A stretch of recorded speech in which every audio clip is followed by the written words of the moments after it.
It's Election Day, and tonight the nation focuses on a presidential race that polls show is a nail-biter. There are other races on the Alabama ballot, including one for a newly created congressional district. Representative Barry Moore is expected to cruise to victory over a little-known rival in the District 1 race.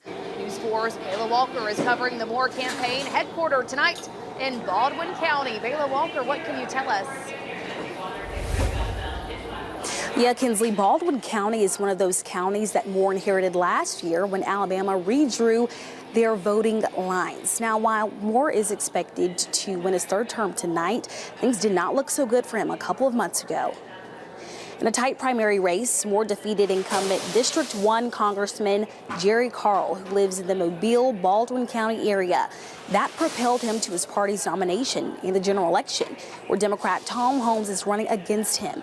Moore is a supporter of former President Donald Trump, claiming to be the first elected official in the nation to support Trump's candidacy. Now, Moore is expected to come back here later on tonight, where they expect to celebrate an early victory.